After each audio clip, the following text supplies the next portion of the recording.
Hello,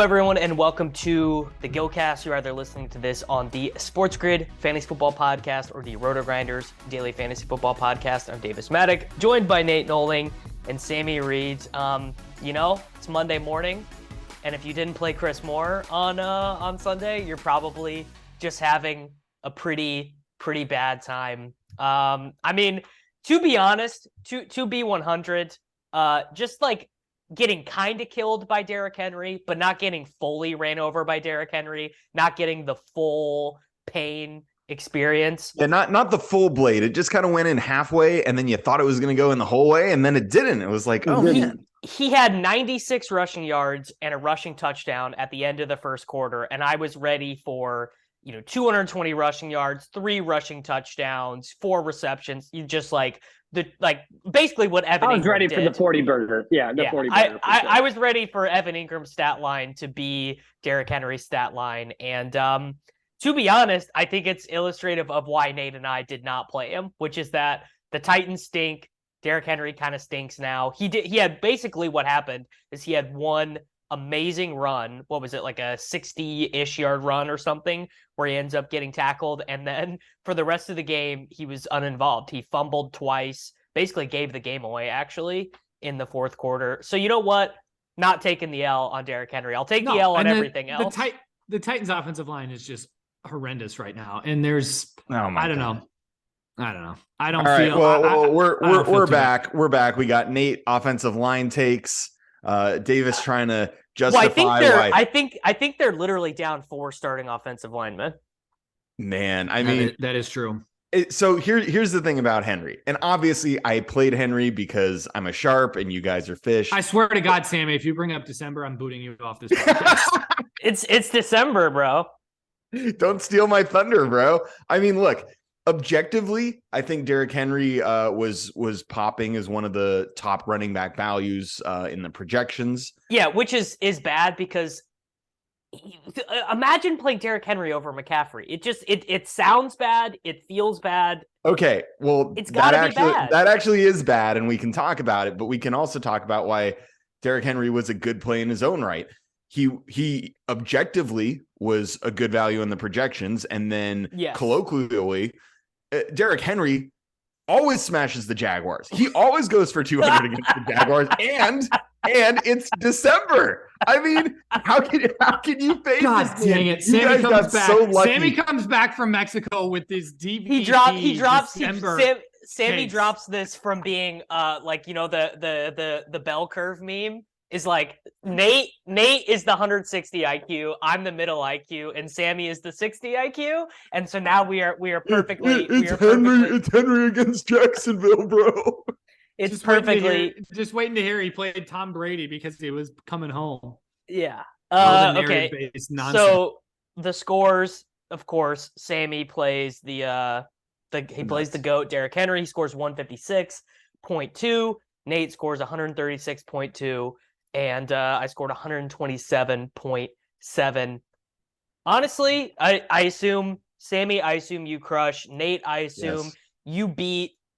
Nate beat a pretty big train. Nate beat the Philip Dorsett train. Not a word I ever thought would happen. And so I'm going to guess, Nate, you probably got back about 80% because I got back about 45%. No, I profited.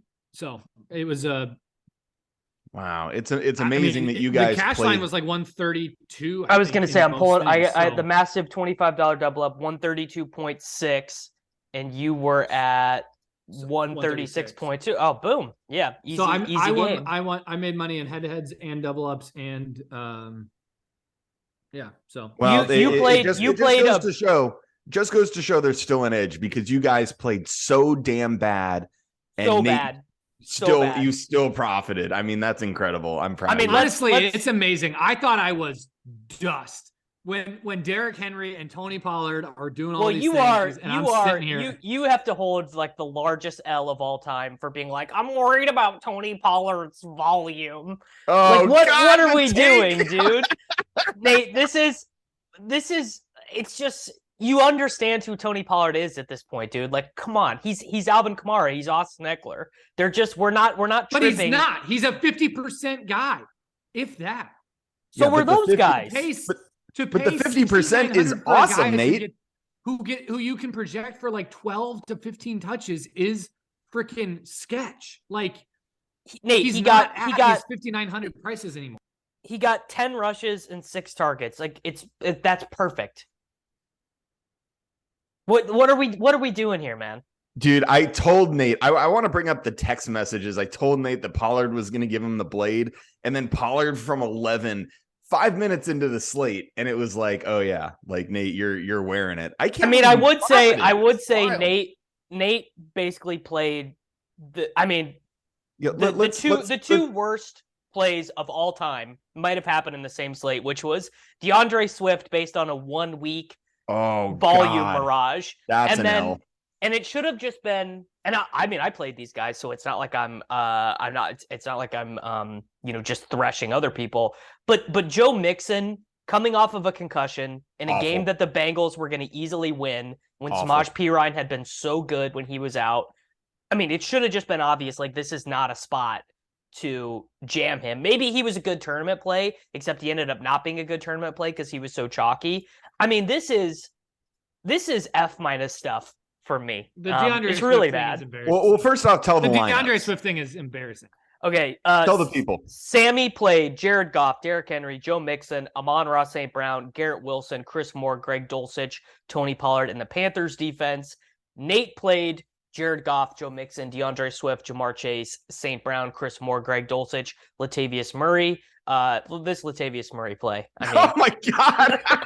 and then I played the same. I played Jared Goff, Tony Pollard, DeAndre Swift, Amon-Ra St. Brown, Garrett Wilson, Adam Thielen, Greg Dulcich, Joe Mixon, and the Steelers defense. So I mean, everyone made one really bad play. The really bad play that Sammy made was Henry over CMC.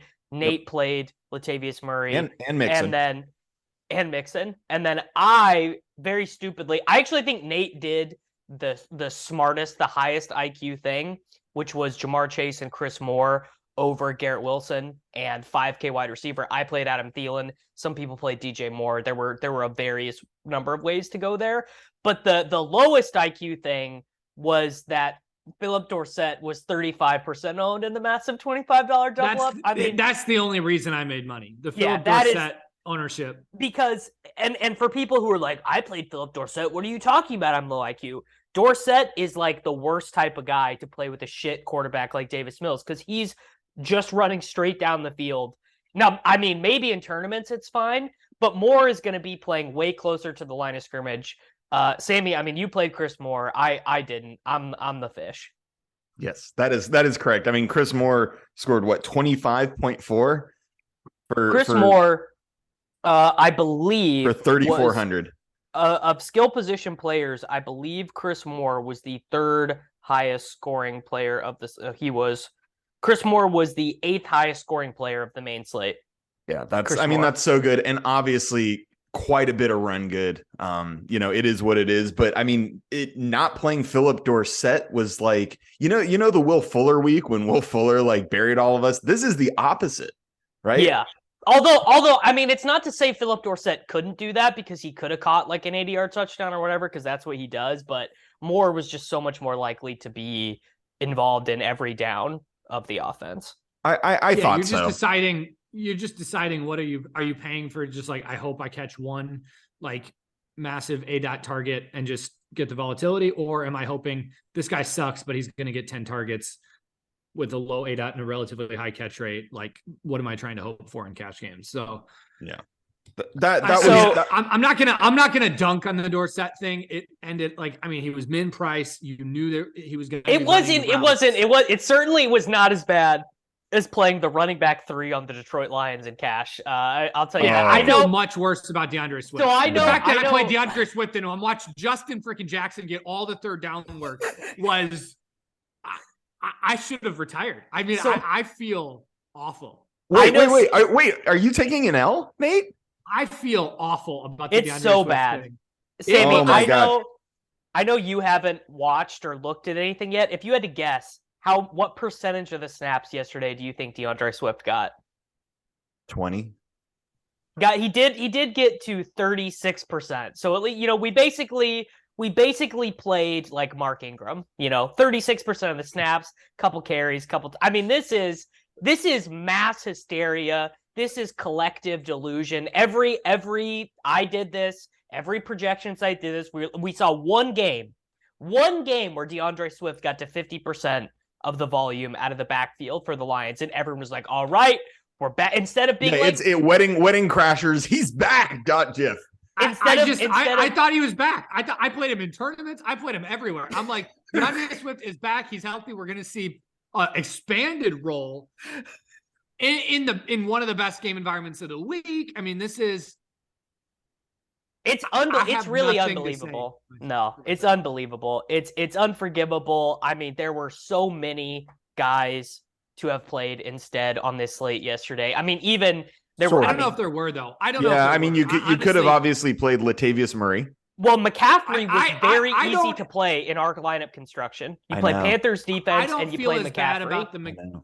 I know you guys dunk on the Latavius. I don't feel as bad about the Latavius thing. How about Justin Jefferson? You could have played instead. Dalvin Cook was playable at running back.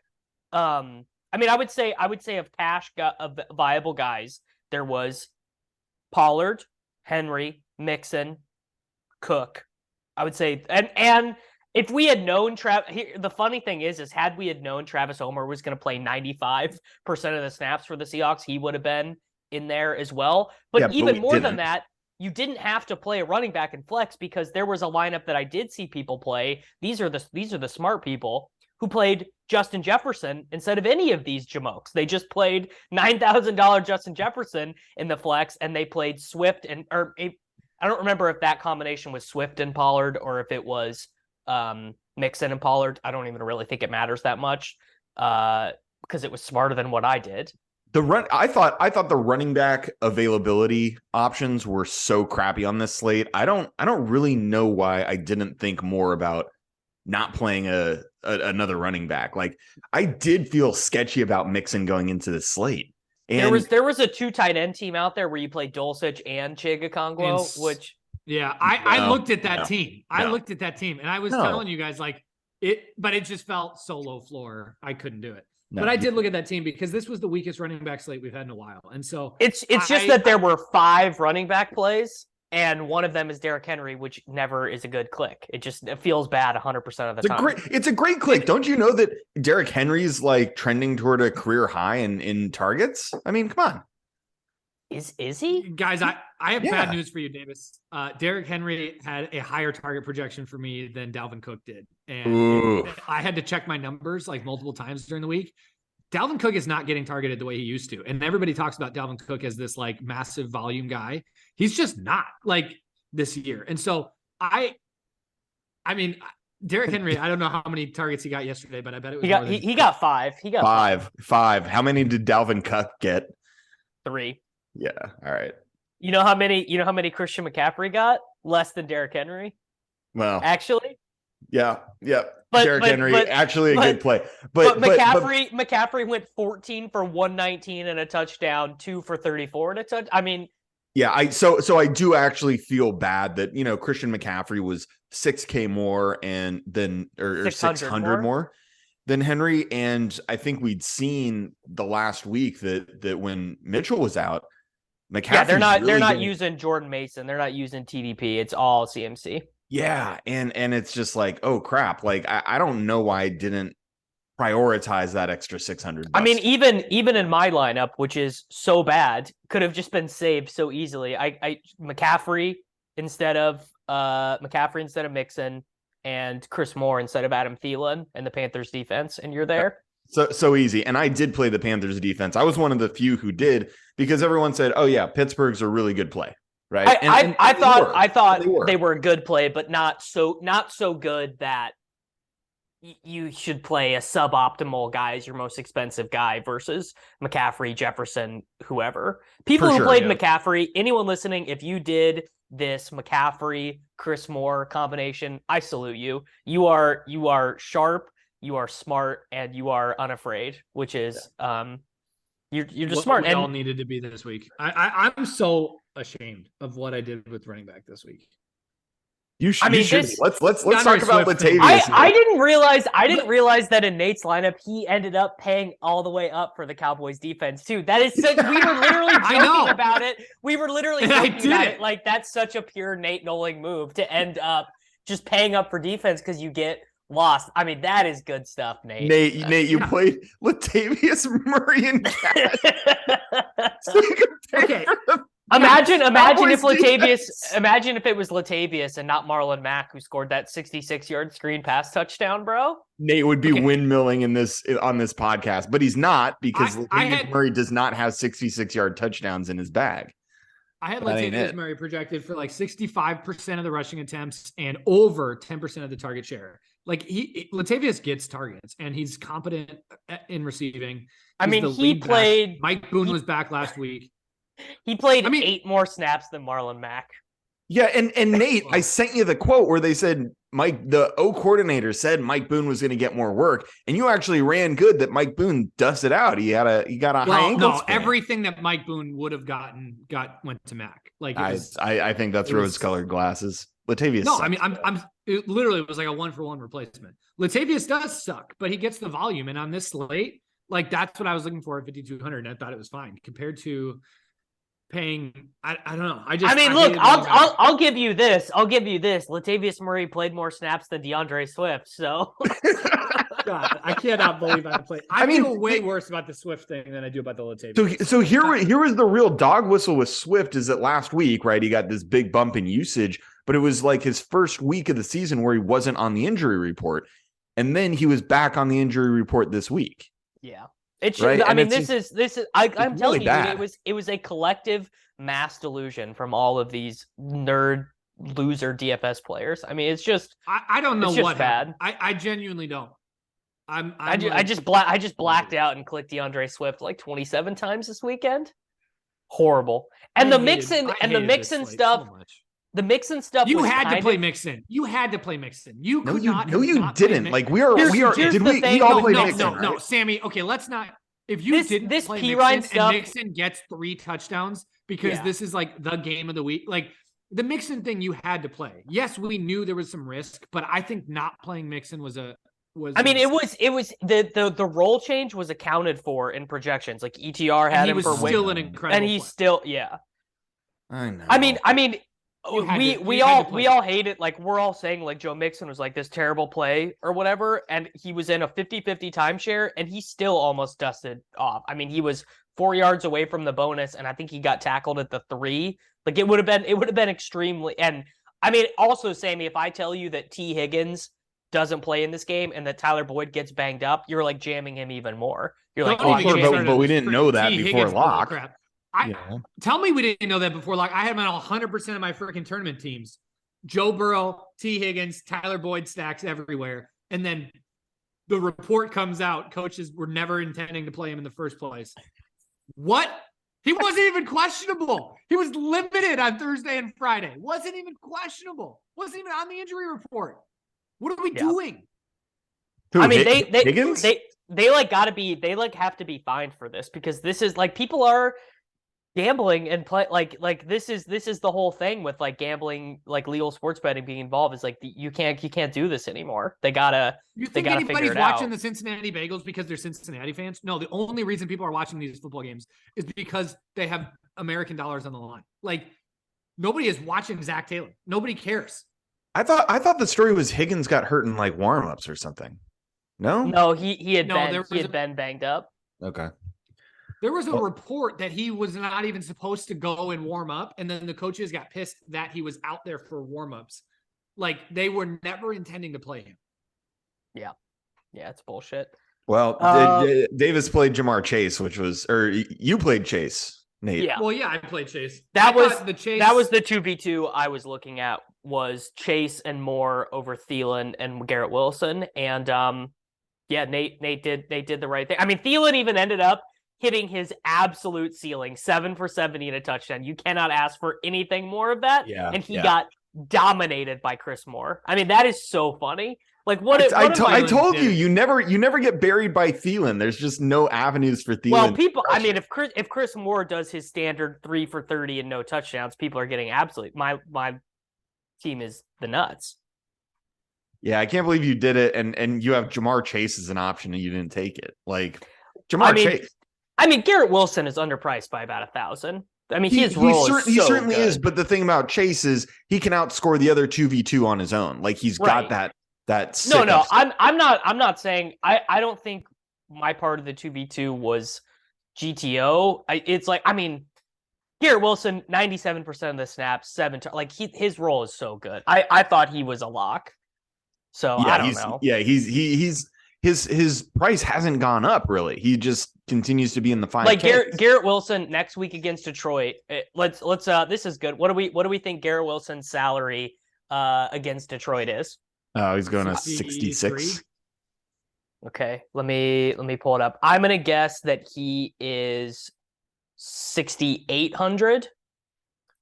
And well, they ruined this. He's 6,000. I mean, oh boy, he's gonna be like 47% owned in tournaments. Well, I don't know what's Mike White's health status, because if it's not Mike White, I'm not playing him. Yeah, aren't you worried? Buddy, if it's Flacco though, he's gonna smash. Oh, true. Aren't you worried though about Jeff Okudah?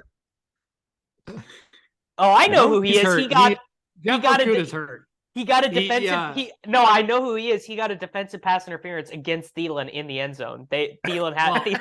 Okudah was the one who shut down Jefferson the first time they played, and then Jefferson put 200 up this time. But no, Okudah was like in and out the whole game this week. I don't think he's healthy. Well, I mean, once you get burnt for a touchdown by Adam Sammy, Thielen, stop getting my hand in the dirt. Like what?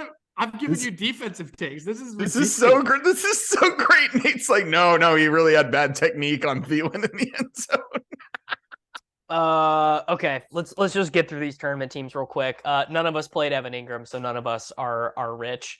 I played against Evan Ingram in a freaking season long, and I am tilting my face. I'm against Evan Ingram in an FFPC main event final. 45 points. Does not feel good. In fact, feels quite bad. So this is the team I played in the SPY. Jalen Hurts, good, 5% owned, absolute smash. Devonta Smith, 5%, pretty good play. Donovan Peoples-Jones, 7%, 22 points, pretty good play. Zonovan Knight, 16 points, 2% owned, pretty good play. Like, Davis, did you have a sweat? Jamar Chase, 21% on 31 points, pretty good, right? Like, this is smart, Davis, you're good. No. DeAndre Swift, 30% on 6 points. Dust. I mean, what am I doing, man? What am I doing here? This shit is so bad. DeAndre Swift, bro. And then this team rounded out with Daniel Bellinger, who I actually loved. I actually thought was great salary leverage on Greg Dulcich. Played every snap of the game, but turns out he's not very good. Isaiah Pacheco and the Buccaneers defense. I mean, this team is fine. Obviously, no sweater. I would play this team again. Other than you played it. You played Swift. A DST against Big Talk Brock. Not good, buddy. I mean, I thought that game would be kind of low scoring. The Buccaneers. I mean, whatever. It's like I'm just clicking. I'm clicking any defense other than the Cowboys and the Steelers in these tournaments, and just not really thinking about it. But yeah, DeAndre Swift. I mean, what the goddamn hell? I mean, it's just so bad. Yeah, that's just a look inward kind of spot, man. You just got to look inward. Yeah, I tried to play Pollard on all these teams, but this one didn't. I didn't have the salary to get there. Yeah, I mean, we should just spend the next 25 minutes talking about Nate's Pollard fade. I mean, Nate. I don't think you can pay nearly $7,000 for a running back that is in like at max a 50% workload split. Like they want Ezekiel Elliott to be their guy. Like when they get down at the 1, they're gonna give the ball to Zeke. I mean, it's just no, dude. No, it's not a question of Tony Pollard's talent or efficiency. It's just a question of like the Cowboys have showed us their hand. They want Zeke to be successful. They do, but they're still playing Pollard more than they ever have. Like, he's still a good I know play. they are, but you're just praying for the efficiency on a small amount of volume. And but the thing is, Nate, and the projection systems won't pick this up. It's a little bit more of an art, as some people would say. But you got to understand, every year there's one guy. There's one guy who like doesn't regress. He just always breaks stuff off the entire year. Like last year it was Jonathan Taylor, right? It was just like, oh yeah, this guy like scores 50-yard touchdowns always. That's Tony Pollard. It always happens. He is faster and better than everybody else, and he's got a kick-ass team, and they get him enough touches where like it's just gonna happen.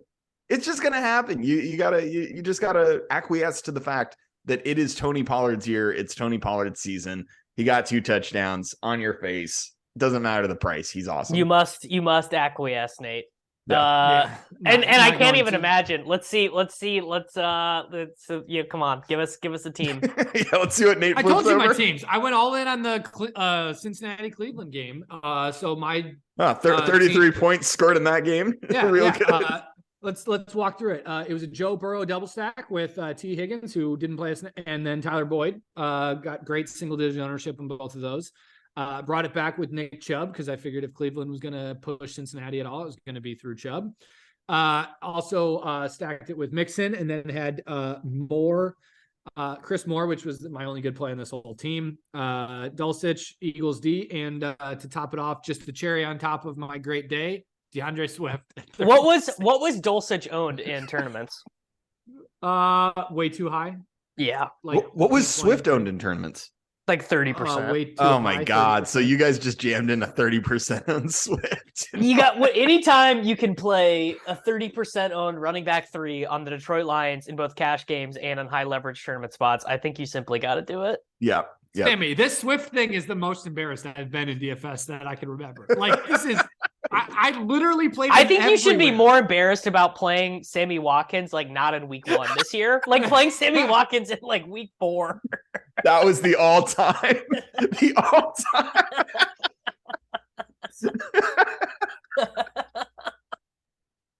Like, oh boy. Well, yeah, fellas, come on, let's go. Well, I actually have bad news for both you and the people because of so much travel and all this stuff. I actually didn't play a GPP team this week. God, Sammy, what? Yeah. So instead, let's talk about a couple of prize. Let's talk about a couple of prize picks tickets. That doesn't even make sense. Like when I'm traveling, when you're traveling, that's when you do play tournaments. Yeah, I'm more likely you play the most off the wall. Yeah. Yeah. Sorry.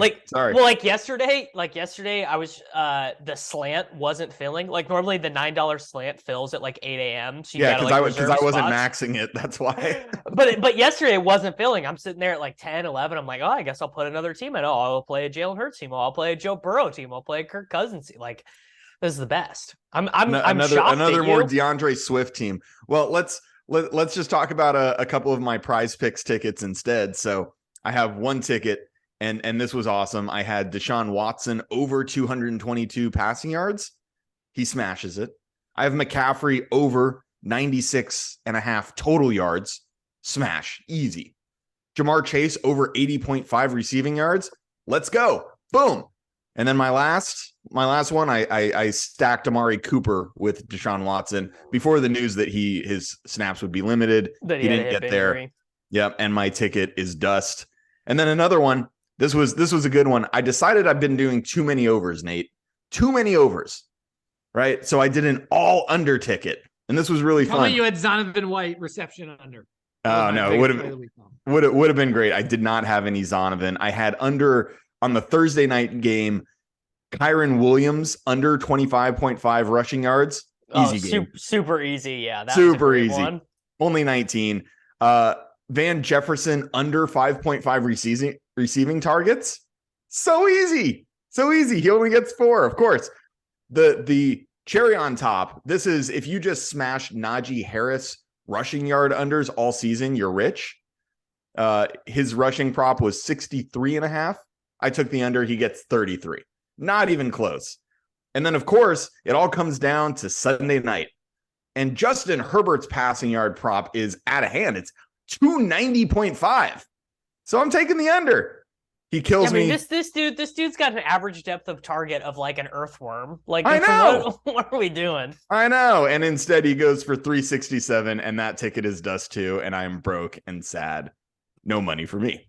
Man, tough scene for Tua and Jalen Waddle yesterday. Just really brutal stuff. So what happened with Tua? It's just like, oh, people decided to play press coverage to disrupt routes, and now they're completing 6 passes a game.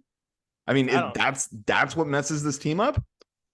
I mean, I'm gonna imagine McDaniel get it figured out, probably, but they better, because they're playing Buffalo next week, and the fantasy playoffs are starting. I have Tua shares. I know Buffalo. Like, are Buffalo really that good? No. Like they're not. I think they're on like they're like 5 undefeated right now, but every time I watch them, I'm like, oh, it feels kind of hard. Like whatever you're doing, like feels like difficult for you to accomplish. Well, Josh Allen is not his normal self. I don't know if you guys know, but he has an elbow injury. So how many points did he score yesterday? I guess I mean, he wasn't. No one played him yesterday. No, like Jets, it was not even. I want to see the before and after elbow injury splits for Josh Allen's fantasy production, so I can just have the all-time dunk on you guys. Well, he had 32 on Thanksgiving, so I don't think it'd be as good as you thought. Oh no, come on. Yeah, he did. I mean, he had one good game in the last like 4 or 5. Oh, and he had a good game against New England too. Yeah, but with the Buffalo passing defense, Jordan Poyer's back. I don't know if you guys know that, but I did. He got a horrible penalty on Garrett Wilson that extended a drive for the Jets. He tackled Garrett Wilson out of bounds and got I love how the only way you guys know defensive players is when they PI the guys you're playing to catch. Yeah, it's like Jeff Okuda, bro. All right, guys, let's get out of here. Everyone, thanks for listening. We'll be back next week.